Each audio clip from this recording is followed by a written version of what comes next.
He was my big brother. A Durham bus attendant in Spokane died after testing positive for COVID-19. Tonight in a KREM 2 exclusive, we hear from Dave Simpson's family about his final day. A new study within the Spokane Police Department looked into possible racial disparities based on interactions with officers. Tonight, we're taking a closer look at the data. Who was eligible for the vaccine has changed for both Washington and Idaho. Tonight, we bring you team coverage on who can get the shot and where. Beautiful weather today, almost hit 60 degrees. I think we'll see it on Friday, but then big changes for the weekend. Your 10-day outlook is next.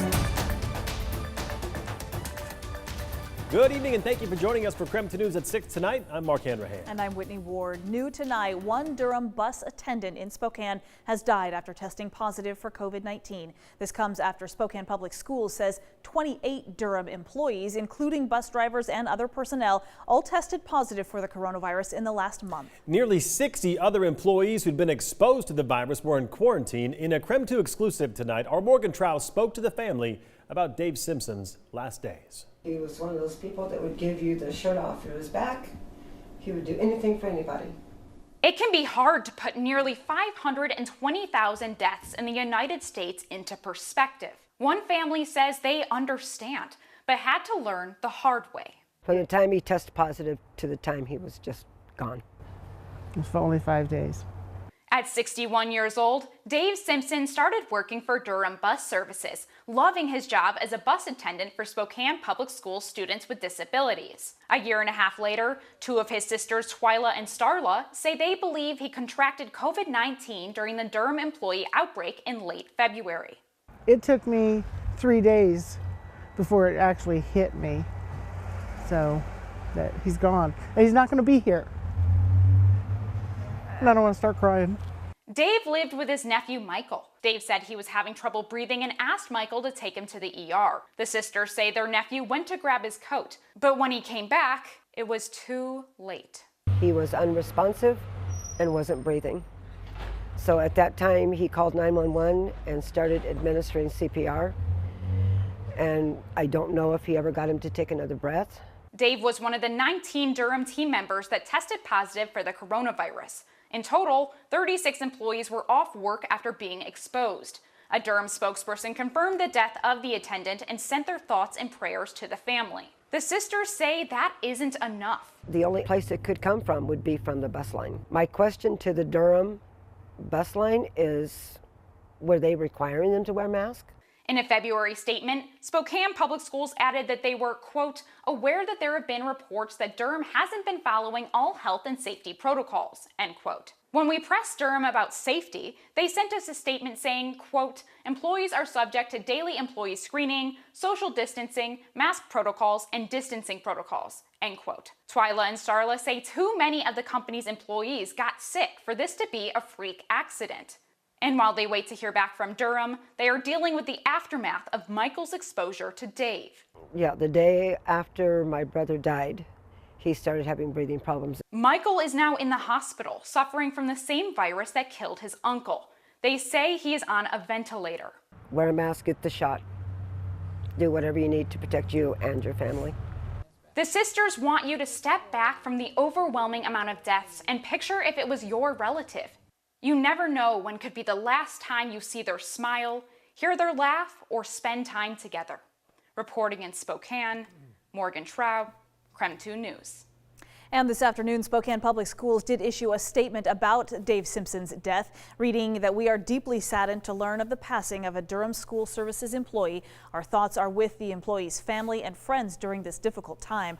Adding, every individual who works with our students plays an important role in the work that we do as a district. It goes on to say the district is in communication with Durham and will continue to provide updates as information becomes available.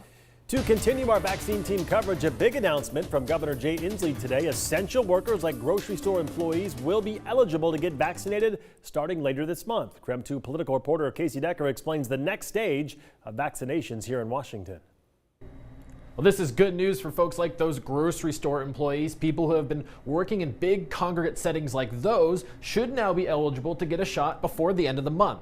Now, it's important to note this is all tentative. It depends on if Washington actually gets enough doses to make this happen.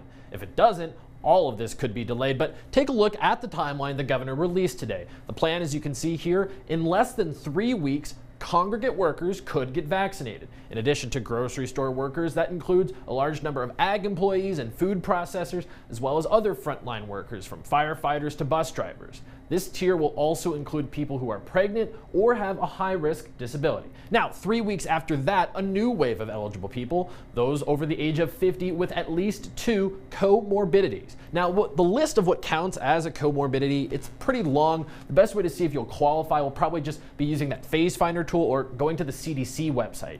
And then, just 2 weeks after that phase, another tier. Basically, everyone with at least 2 comorbidities will become eligible then. So too will people who live in large congregate settings, and that includes homeless shelters. The governor said today this is all possible thanks to ramped up federal efforts to distribute doses more quickly, as well as that new Johnson & Johnson vaccine. I have to tell you, I am thrilled at the progress that our federal government is making in combination with these manufacturers to increase supplies. I had a discussion with the CEO of Pfizer day before yesterday, who gave us high confidence that these supplies will continue to increase. So what we've done today, we believe these steps are going to make this vaccine much more available for Washingtonians, and we were thrilled by this information.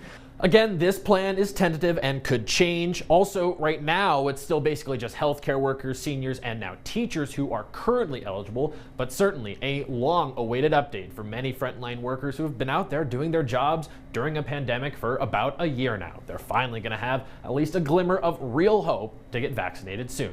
Whitney, Mark? All right, Casey, thank you very much. And in North Idaho tonight, all groups in phase 1 and 2 are now eligible to receive the vaccine. That's going to include grocery store workers, convenience store workers, and U.S. Postal Service workers. KREM 2's Amanda Rowley has everything you need to know now about getting an appointment. A spokesperson with Panhandle Health District says it started to notice the demand for scheduling COVID-19 vaccination appointments started to slow down, which is why the district decided it was necessary to move forward into the next eligible phase, that Group 2.3. It officially received permission from the state to move forward, and it's effective immediately. Those who are now eligible for the vaccine include people working at grocery and convenience stores, food and agriculture workers, flight crews, postal service, and public utility workers. It's one of our goals to not have any wastage of the vaccine. So that's another reason why we need to move forward with a phase and really get the word out that, you know, the phases that are eligible right now, please schedule your appointment. Next week, there are several openings for vaccination appointments at the Kootenai County Fairgrounds. There are a few ways you can sign up through the Panhandle Health District website. After selecting Kootenai County for your appointment location, a new window will pop up for available appointments offered at the fairgrounds. Select a date and scroll down to view available times. Right now, March 10th has quite a few open slots. The fairgrounds, though, is not the only vaccination site in Kootenai County. Back on the Panhandle Health main vaccination page, scroll down to the bottom for a link to the list of 5 local providers also offering the vaccine. The PDF includes links to schedule an appointment with those providers. There is also a federal retail pharmacy program with a list of 21 pharmacy partners who are also offering the COVID-19 vaccine. That list includes Walmart or Walgreens. You can schedule an appointment with those pharmacies by visiting their website directly. Reporting in Coeur d'Alene, Amanda Rowley, KREM 2 News. All right, let's talk the weather. We've had a fabulous week of weather so far here in the inland Northwest. Nearly 60 degrees today, might hit 60 tomorrow. Let's get straight to meteorologist Tom Sherry. Tom, this is the time of year you start getting that itch to get outside and start getting some more of that sunshine, right? Well, I typically itch all year long, but I know what you're saying. You get anxious. You get anxious to get outside. Maybe some Benadryl. I don't know. Maybe. Yeah. And man, oh man, it was great. Today we hit 59 degrees. Here we go. We're talking about seeing tomorrow, the warmest day of the week. Should see temperatures climb into the low 60s for your Friday. Enjoy that, because then we get back to typical March weather. And really, our March weather normally is cool, wet, and windy with the occasional nice day. And that's what we're going to get back to. We could even see some morning wet snow Saturday morning. Won't stick around, but it'll get your attention. It's also going to be a bit windy on Saturday as well. Right now, as you can see, we're at 53 degrees. By the way, that's a live look out towards Lake Coeur d'Alene. Look at how flat the water is right there, not a ripple. 38 will be the overnight low tonight. We'll look for a daytime high of 61 degrees on your Friday. And then for the weekend, as I was just saying, chance we could see some early morning snow and rain showers. We'll see a high of 48 on Saturday. Also wind gusts to 30 miles an hour. Should be drier on Sunday, and we'll look for a high of about 49. So all in all, a beautiful week that we've had. Great way to start off March, and it looks like it's going to be continuing at least through tomorrow. I'll have your 10-day outlook coming up in a few minutes. The good news, Tom, these resorts, they have pretty good base up there, so there'll be some good spring-like skiing conditions up there this weekend, right? Some of the best skiing is March into April. Yeah, I agree. Thank you very much. Well, a new report from the Spokane Police Department looked into possible racial disparities based on interactions with police. So coming up after the break, our Ian Smay talked to the company who did the research to find the data.